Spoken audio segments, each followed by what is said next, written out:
Good morning. It is our Friday poetry program. I'm Chaplain David Cobb, and I am delighted to be here with you today because yesterday was a really important day globally, Earth Day. Earth Day started back in 1970. That was the very first one, but it has its roots earlier than that. You may remember Rachel Carson's book being published in 1962, Silent Spring, and it was an extraordinary book. It sold over 500,000 copies in 24 countries, got translated into multiple languages, and it captured the environmental fervor that was beginning to rise up among young people in particular in the 1960s.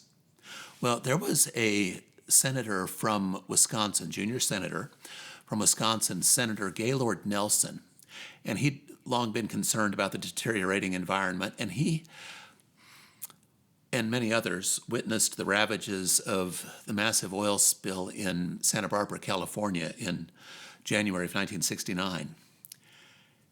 Inspired by the anti-war movement that was going on colleges everywhere, Nelson decided that he wanted to capture that energy and to bring a teach-in to college campuses around the country.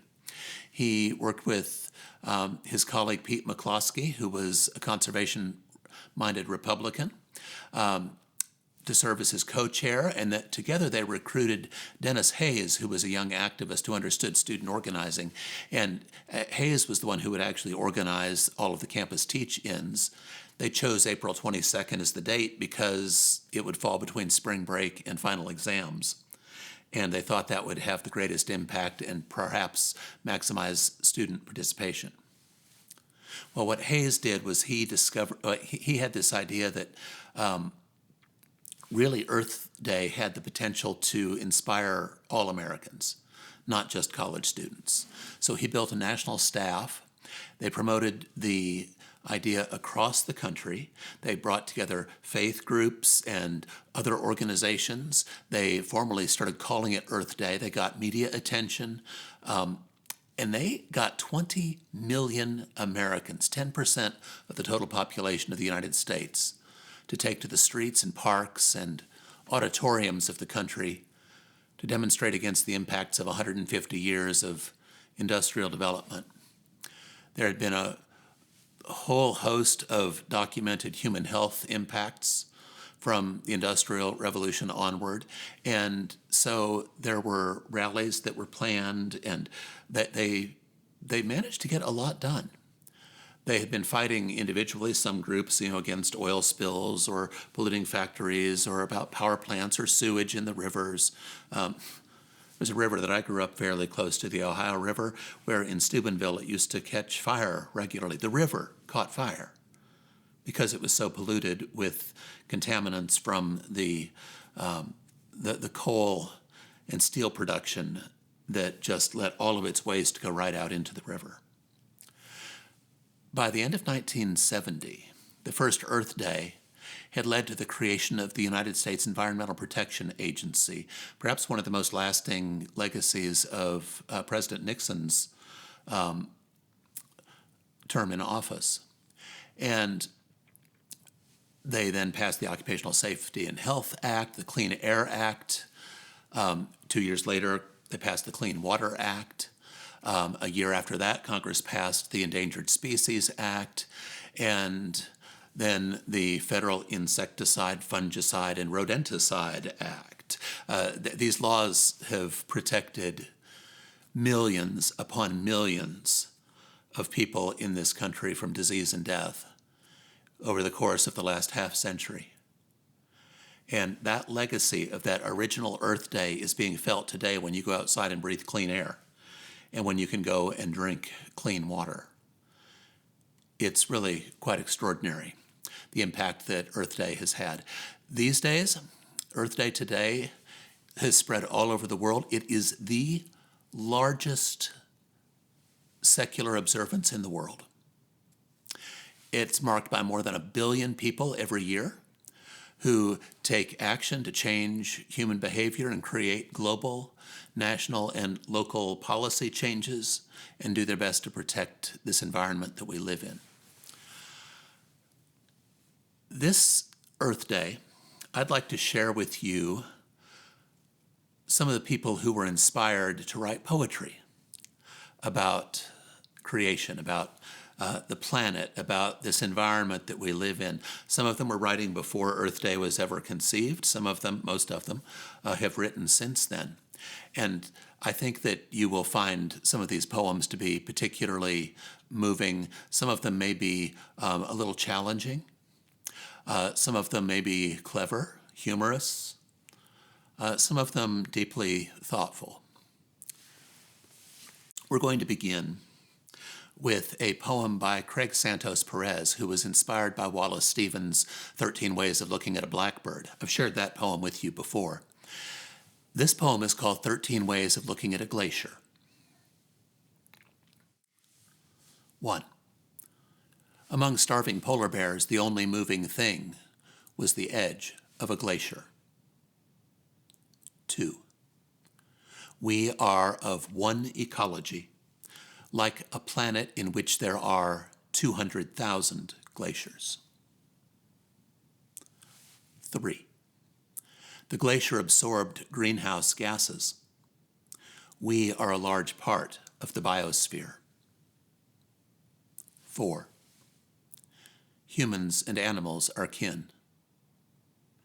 Humans and animals and glaciers are kin. 5. We do not know which to fear more, the terror of change or the terror of uncertainty, the glacier calving or just after. 6. Icebergs fill the ocean.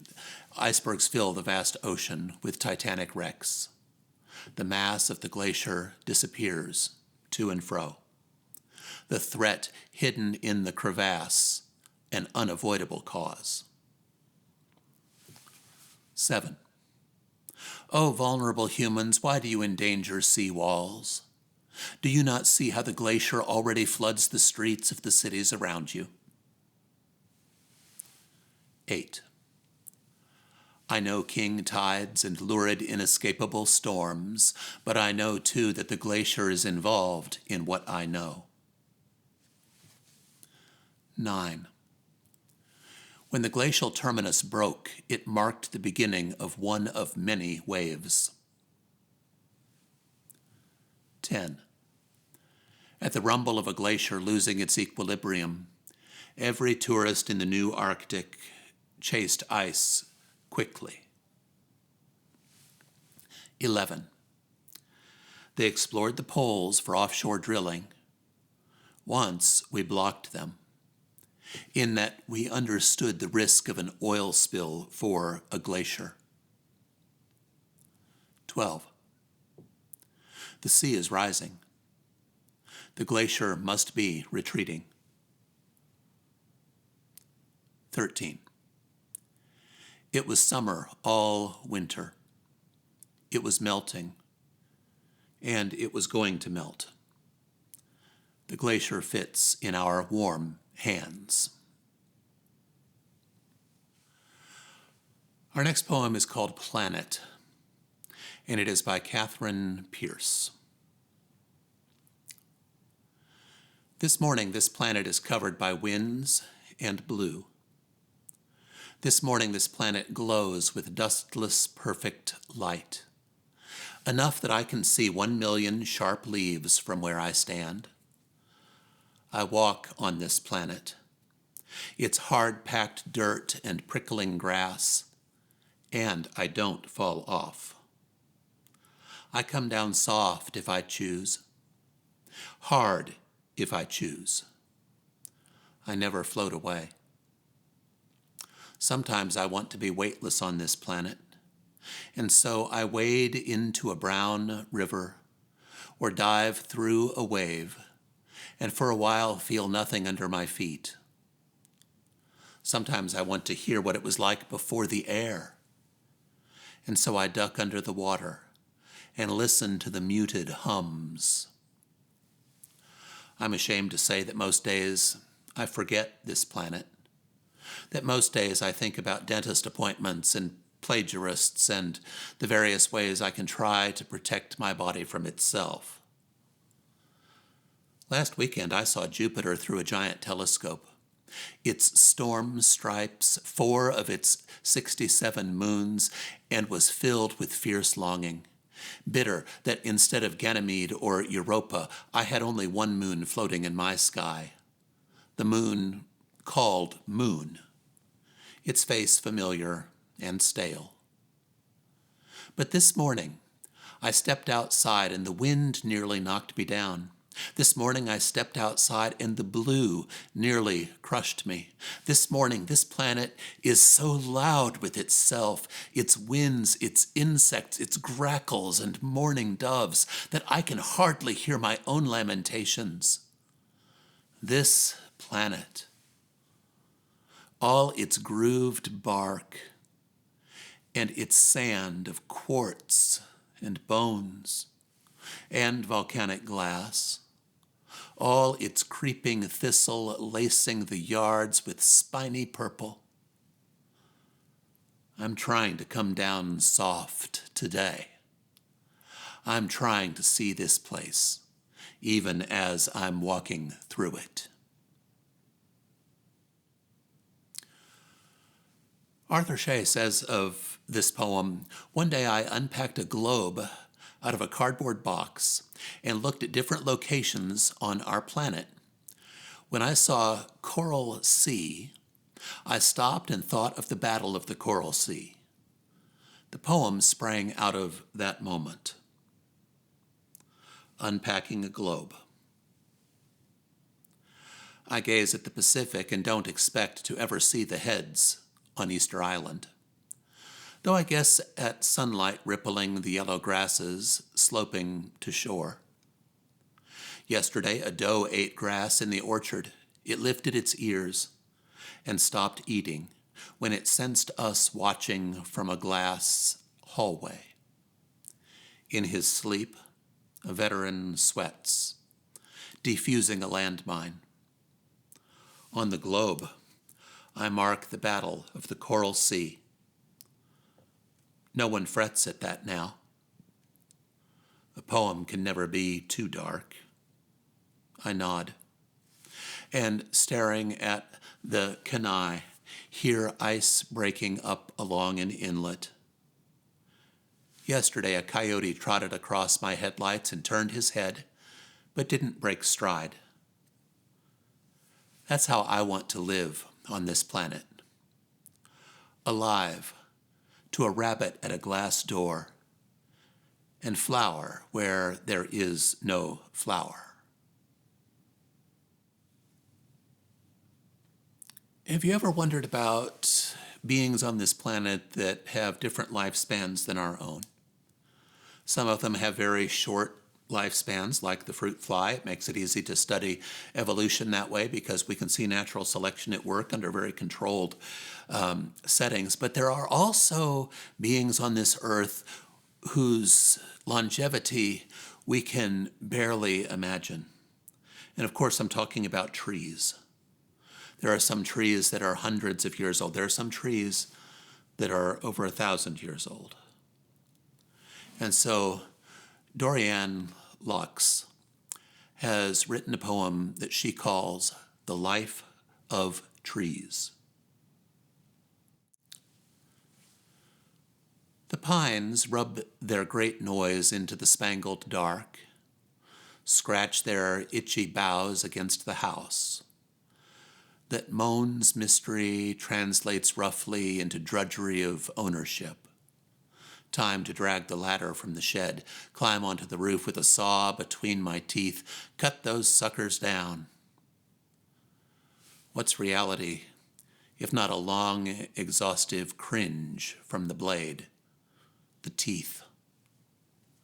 I want to sleep and dream the life of trees, beings from the muted world who care nothing for money, politics, power, will, or right, who want little from the night but a few dead stars going dim, a white owl lifting from their limbs, who want only to sink their roots into the wet ground and terrify the worms, or shake their bleary heads like fashion models or old hippies.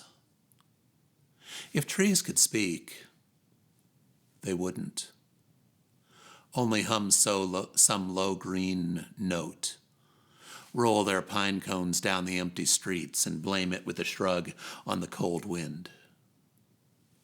During the day, they sleep inside their furry bark, clouds shredding like ancient lace above their crowns, sun, rain, snow, wind. They fear nothing but the hurricane and fire, that whipped bully who rises up and becomes his own dead father. In the storms, the young ones bend and bend, and the old know they may not make it. Go down with the power lines sparking, broken at the trunk. They fling their branches, forked sacrifice to the beaten earth. They do not pray. If they make a sound, it's eaten by the wind.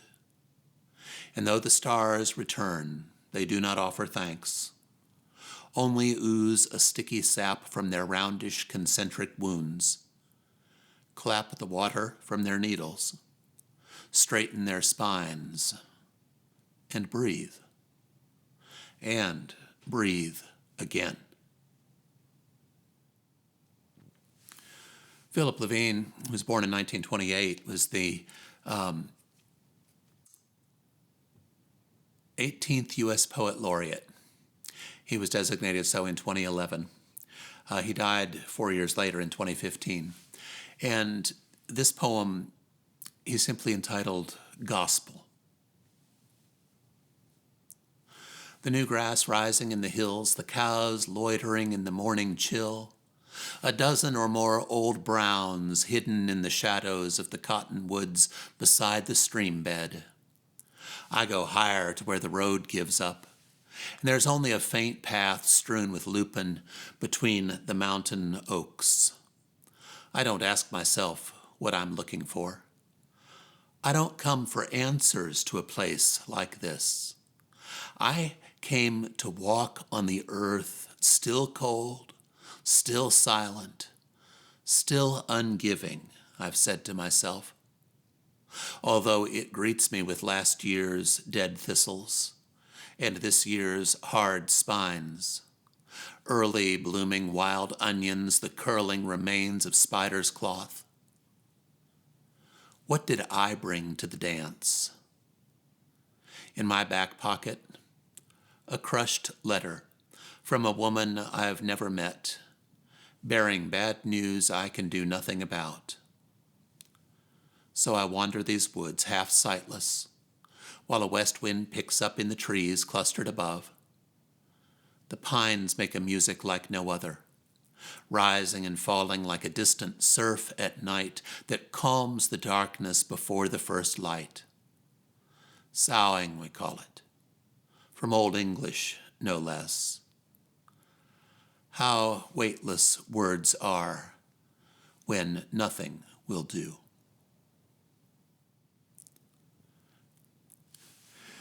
This short poem by Jack Kerouac, who of course defined the Beat generation, it's only 3 lines long, and it's called One Flower, which is actually the first line of the poem.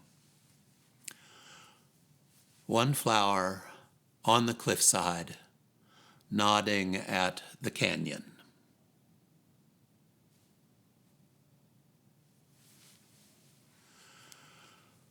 While Jack Kerouac may have a flower nodding, Joy Harjo imagines a speaking tree. She begins with a quote. I had a beautiful dream I was dancing with a tree. Sandra Cisneros. Some things on this earth are unspeakable. Genealogy of the broken, a shy wind threading leaves after a massacre, or the smell of coffee and no one there. Some humans say trees are not sentient beings, but they do not understand poetry. Nor can they hear the singing of trees when they are fed by wind or water music, or hear their cries of anguish when they are broken and bereft. Now I am a woman longing to be a tree, planted in a moist, dark earth between sunrise and sunset. I cannot walk through all realms. I carry a yearning I cannot bear alone in the dark. What shall I do with all this heartache? The deepest rooted dream of a tree is to walk, even just a little ways, from the place next to the doorway to the edge of the river of life and drink. I have heard trees talking long after the sun has gone down. Imagine what it would be like to dance close together in this land of water and knowledge, to drink deep what is undrinkable.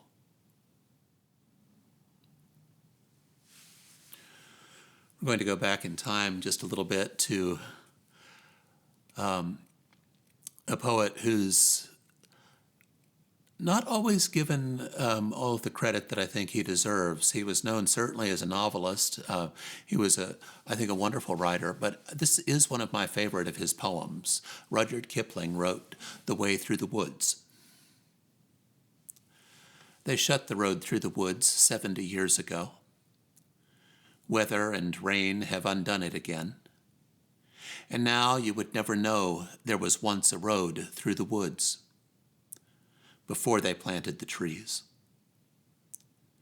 It is underneath the coppice and heath and the thin anemones.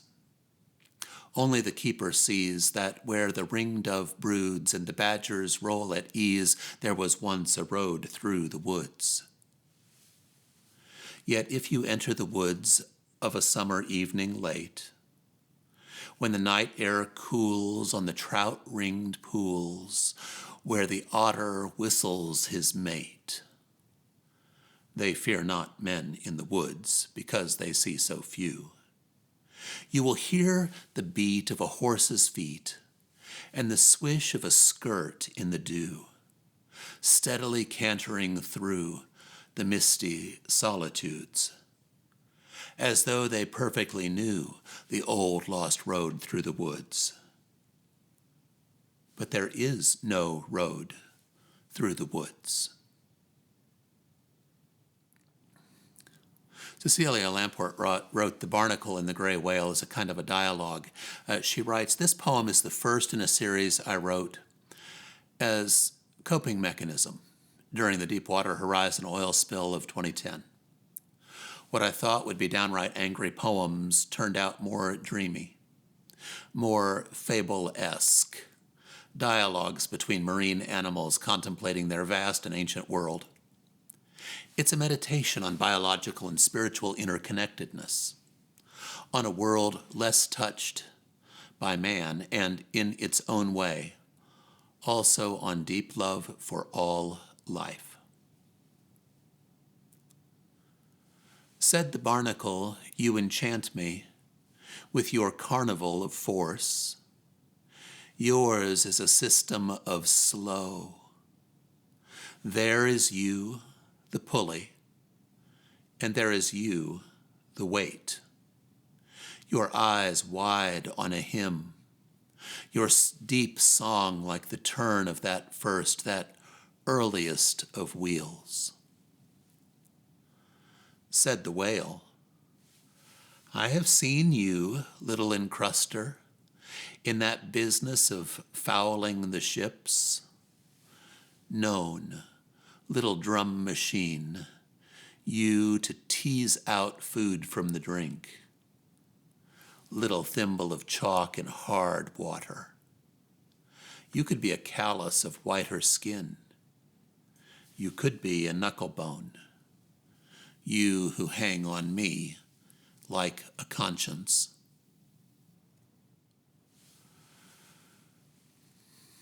When you think about our planet circling the sun, It's not really going in a circle, it's more going in a spiral because the sun itself is moving, and so the planet is chasing the sun as the sun moves in its orbit around the center of the Milky Way. And as we circle or spiral around our sun, we experience this as seasons. And sometimes our part of the world comes closer to the sun, and sometimes it tips away. When we get to this point where we are at our closest or furthest, we call it the solstice, after the word for sun, S-O-L, sol. So Tess Taylor offers this poem saying that a couple of years ago I had the great honor of spending a year working and living at Amy Clampett's house in Lenox, Massachusetts. I wrote and worked on a small farm 3 days a week, hiked and ran a lot. I found myself drawn to my role that year as a watcher, as a being in time. Beauty is complicated, but sometimes joy feels pretty simple. Lying in the pine needles by Upper Goose Pond, the pleasure of swimming and then drying off again. Solstice by Tess Taylor. How again today our patron star, whose ancient vista is the long view, turns its wide brightness now and here. Below we loll outdoors, sing and make fire. We build no henge, but after our swim linger by the pond. Dapples flicker, pine trunks by the water. Buzz and hum and wing and song combine. Light builds a monument to its passing. Frogs content themselves in bullish chirps. Hoop skirt blossoms on thimbleberries fall. Peeper toads hop, lazy. Apex. The throaty world sings, ripen. Our grove slips past the sun's long kiss.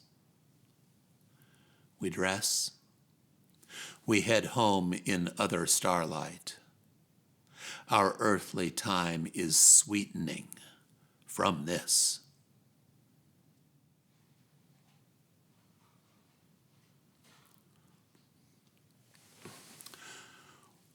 We'll close out our program today with one that is timely to this month. It's called In April by James Hurst.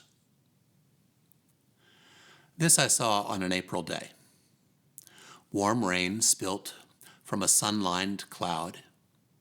A sky-flung wave of gold at evening. And a cock pheasant treading a dusty path, shy and proud. And this I found in an April field. A new white calf in the sun at noon. A flash of blue in a cool moss bank, and tips of tulips promising flowers to a blue-winged loon.